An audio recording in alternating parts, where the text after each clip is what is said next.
What is well over. Okay, I believe that we are live on YouTube. Thank you very much. Thank you.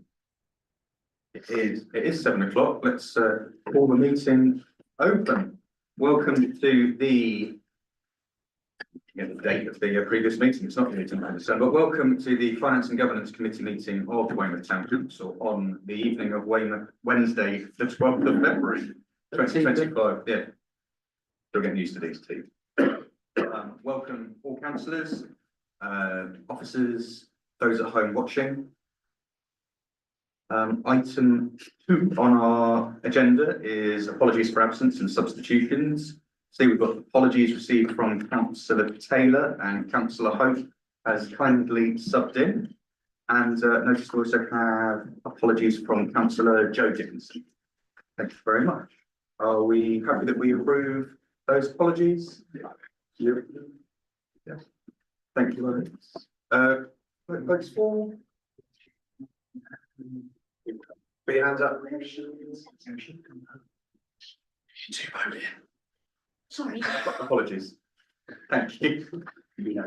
Thank you very much. Any declarations of interest? There are none pre-notified today. No, Chairman. Nope. Excellent. Minutes of the last meeting have been circulated, as I inadvertently alluded to. That was Wednesday, the 18th of December. Everyone had a chance to read those. I propose that we, thank you, seconded by Councillor Furman, that we approve those. Votes for, please. Yeah. Thank you very much. I believe that was wonderful. Councillor questions. None pre-notified, but if anyone would like to speak now? No. Thank you very much. There are no members of the public here present, so to speak, so there are no public questions, which brings us on to the first of our financial topics for this evening that the Deputy Town Clerk will be introducing. First of which is Q3 financial monitoring. Thank you, Chair. Third report which we received this year, members will be aware that the role of this committee is to provide some guidance on any corrective actions which we need to take in terms of the finances. The underspend predictions are fairly much in line with where we were at the end of Q2, so there's no real significant changes to that. I think some of the variances, when we talk about them now, would have already been corrected for next year's budget, so we've taken some of the corrective action looking forwards. Some of the income, I've just mentioned the income because it looks like we're doing okay, but there's ups and downs. The catering's down, the deck chair is down, and that's offset by increased income in terms of our investments. Members, just to be aware that we're getting into a stage now where we've had our 2 million invested and done quite well out of it. Because we're using up our reserves, we will start needing to draw back on that in some time during the year, just for the cash flows, because the precepts only received twice a year. So all in all, not a lot has changed per se. Managers are managing those budgets within their delegations, and we would just like to ask that this gets recommended to full council for approval. Okay, thank you very much. Councillor Harris. Yes, I've got a couple of questions, if I may, to try and help me understand some of these figures. The tumble down figures, we've got what's given to us in terms of what they had added to it from the reserves and so on. And I can follow those figures almost through, although there's £8,000 disappeared somewhere along the line. But then there's two figures in the last two columns that are completely different. Where did they come from? And what do they count? It's the estimated outturn and the year end figures. Where do they come from? So the estimated outturn is what officers believe the outturn will be at the year end, to give us some indication of what we feel the underspend will be as at the 31st of March 2025. And the variance, or the last column, will be the difference between what's expected and the budgeted figures. Not sure I understood that, I'm afraid, Ian. There's £29,000. Estimating the outturn to be 115% of what we thought it would be in the beginning of the year. With new councillor Harris, I will just go down and, I think it's against the revised budget figure in the final blue column. 200,000. Yes, because that's. But then the actual one went up to 258. No, actually, it's comparing the outrun, isn't it? That's so, where I get 15%. yeah, so the way that we present the information in that way because we have to, David, and we've got a simplified version, if you like, in the other report, which is up on the screen now. And basically what we're saying is in the first column of this one, we were due to spend 242,000. As at the 31st of December, it's going to go up to 294. By the end of the year, that'll come down a bit because we've got some offsetting to do against Tunbridge Reserve in the building A. So we are looking to overspend in Tumbledown by 30,000, which is our contribution towards building A.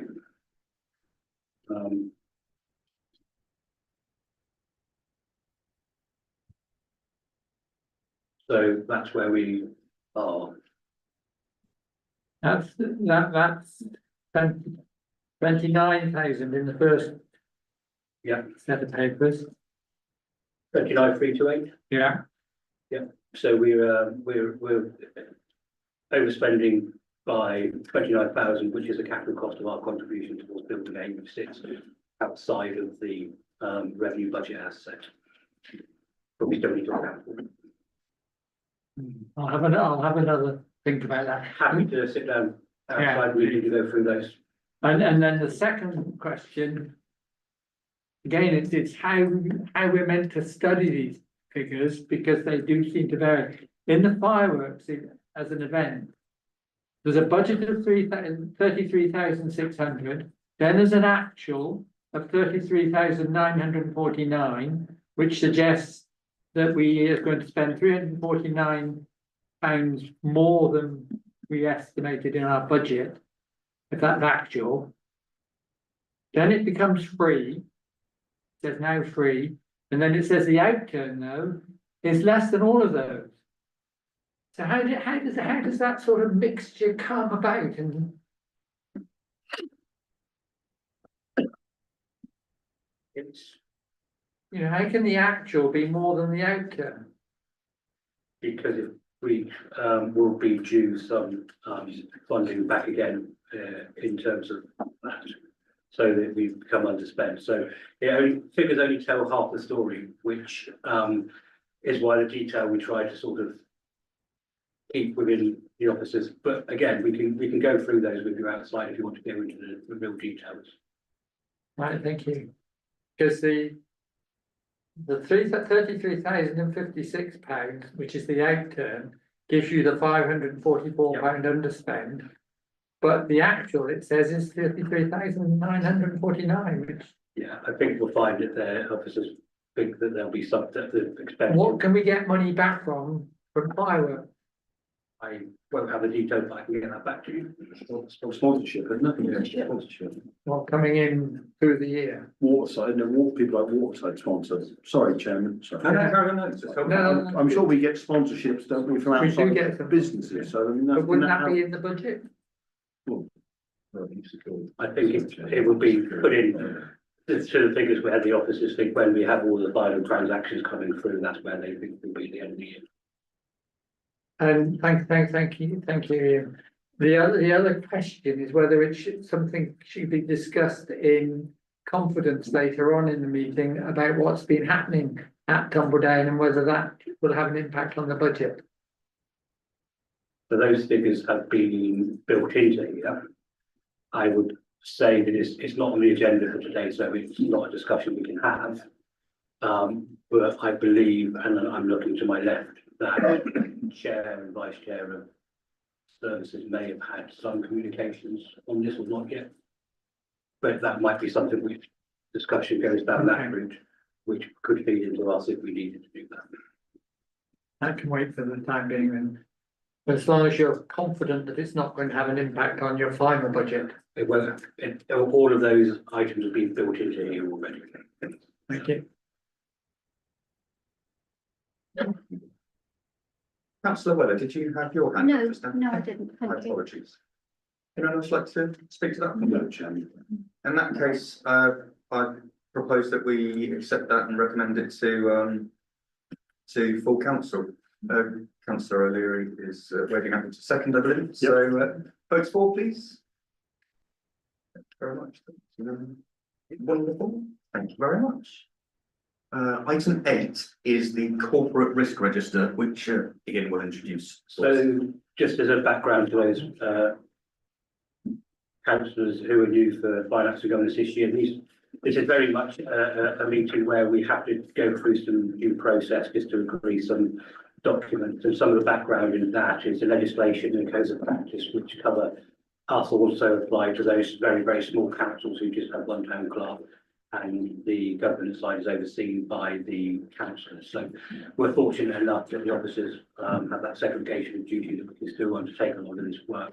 And I'm not saying it's just a case of just agree them, because there's some important documents with important information there. But that's a principle of why in bigger councils, unitaries and boroughs and districts, you wouldn't get these coming towards the full members, but that's the reason why we've got them.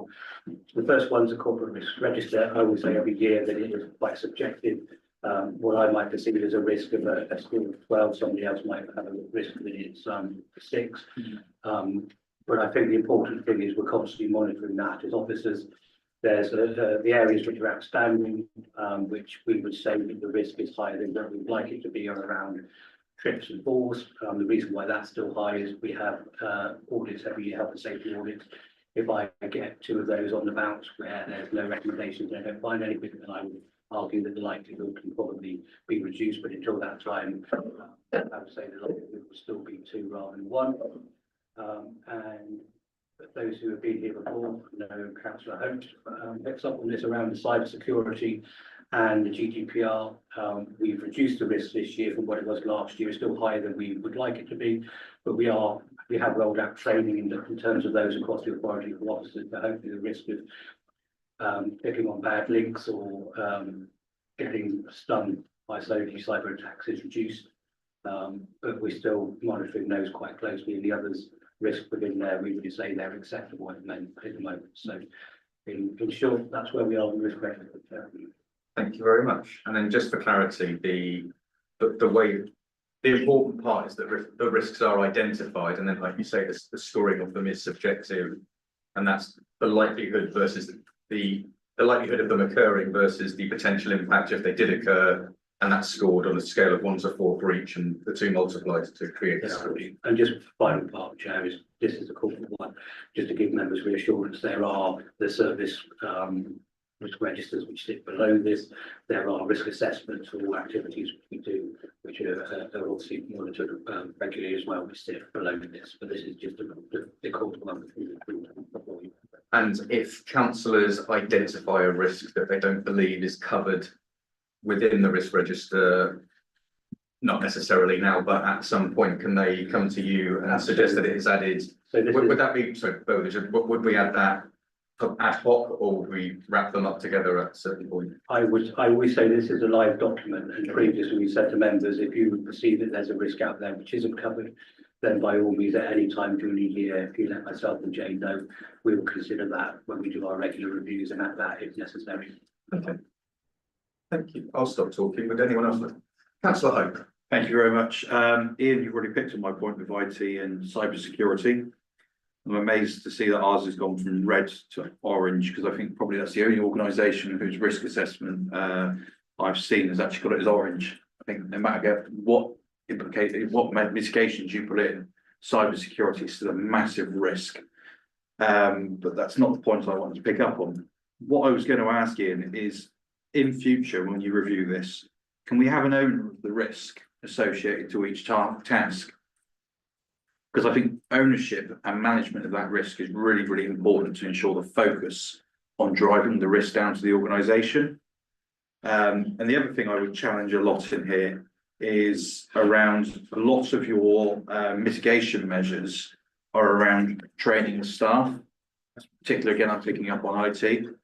Councillors don't receive that same level of training, and I think it would be very beneficial, bearing in mind we have access to all the documents in key ways into the system through our devices. There probably should be an element of training that elected members also get, because it's a big risk into the system. So that my 2 points would be put a field in for ownership of risk, and actually look around how we as members will impact this risk assessment, what training we probably need also. I think that's both very good points. I know elsewhere we've talked about potential training for councillors. We've all been asked to fill out self-assessment, or haven't we? But I completely agree with Councillor Hyde that there should be some things that are mandated rather than requested, and that sort of GDPR and online safety training sounds eminently sensible. Anyone else? No, Chairman.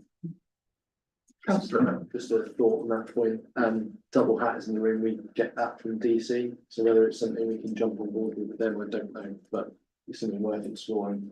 They already roll that out to us quite regularly in our emails. okay, thank you.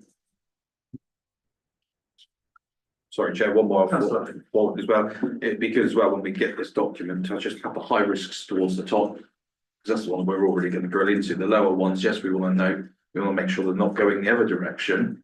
But to have those formatted, that the higher ones at the top of the register, useful as well. Okay.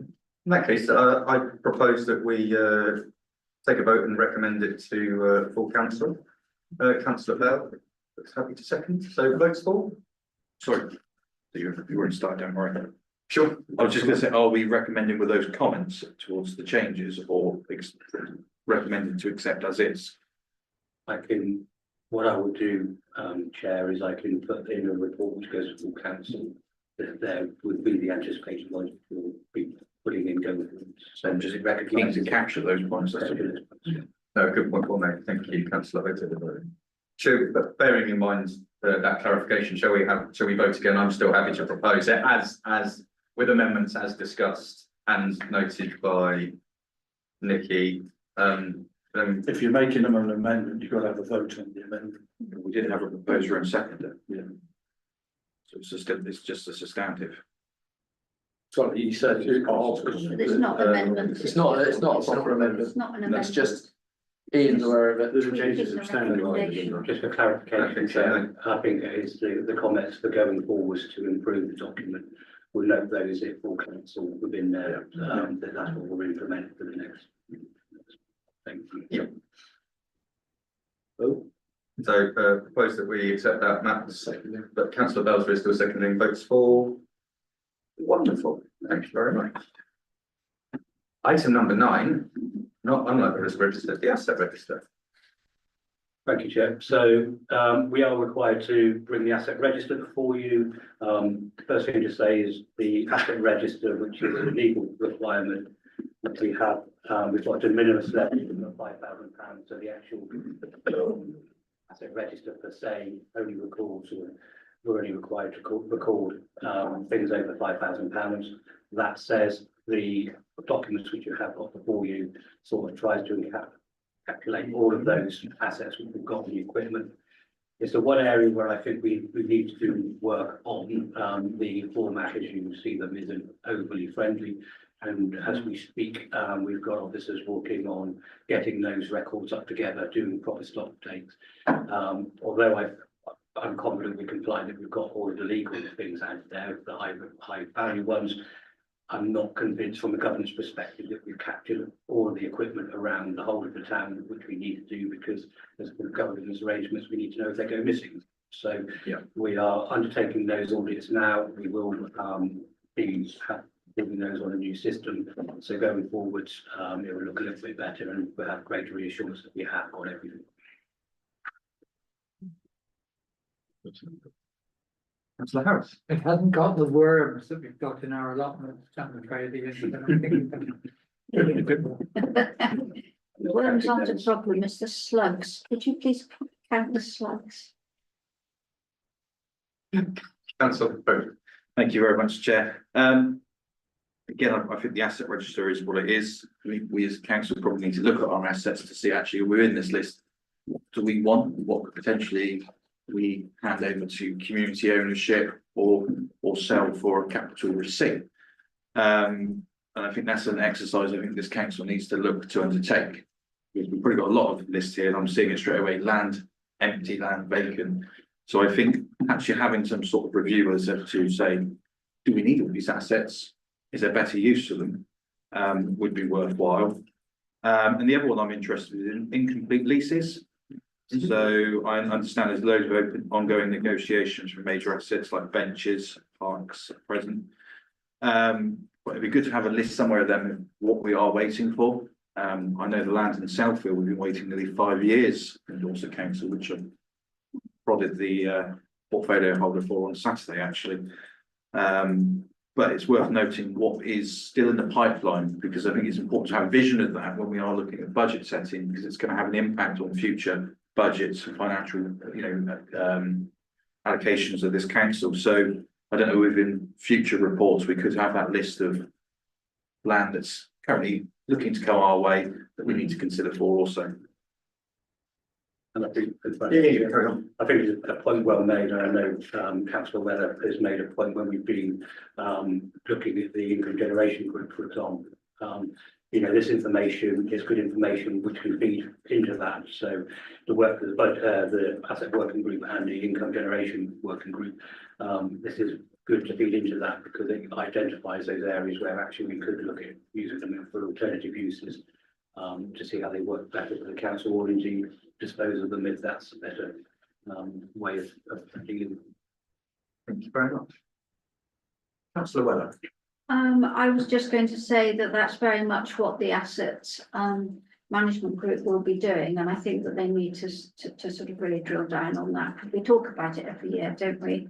And I think it's a real priority piece of work, because we've got to, in the jargon, really sweat our assets now. Those that we can raise income from, I would always prefer us to do rather than sell off. But were those that are limited income, then let's not have them as a liability. Thank you, Councillor. I think, again, the only ever useful field, I think, on this plan going forward, I don't know if it's possible or not, is actually have a description which ward it's in. I don't know if you can have another field to stipulate which ward some of these assets are in. Again, it's useful for local members to understand what assets are under our control. If we get complaints from residents or maintenance requests or anything like that. So just have an extra field in the same WTC ward would be quite useful. Would that be relatively straightforward? So again, with the work we're undertaking, our assets are being plotted onto what's called Parish Online, which is a map version. So I think it would be useful at some stage, yes, to have that on there, which would be quite what is plotted, to get the reports out. But it might be useful for the members to have a look at Parish Online at some stage, just to see confirmations on there, just to know that it's another tool which you may be able to identify assets within. Thank you. Any other questions? No, in which case I propose that we recommend the asset, we're on asset register, aren't we? Yeah, sorry, the asset register for approval at full council. Thank you, Councillor Bell. Votes for? Yeah, thank you very much. And last but by no means least, the financial items, the annual review of council insurance. So this is one, Chair, which we had to do starting last year. It's just something which we never used to do, but the auditors have required us to do it. It's to make sure that our insurance cover is okay. We currently have Zurich, who are well known within the world. They advise us on the types of limits we should have and what they would expect to see, and we've listed those limits of indemnity within the report. And the proposal is, Chair, that we agree to renew on those terms going forwards. Okay. Thank you very much. Would anyone like to speak to that item, or we happy that I propose that now? Thank you, councillor Furman. So votes for? Everybody, thank you very much. The other items on the agenda are information items, which we don't need to consider now. I'm sure everyone has read about those. And that's 19:25 for the meeting to a close. Thank you all very much. Thank you, Claire. Let me just stop the live stream.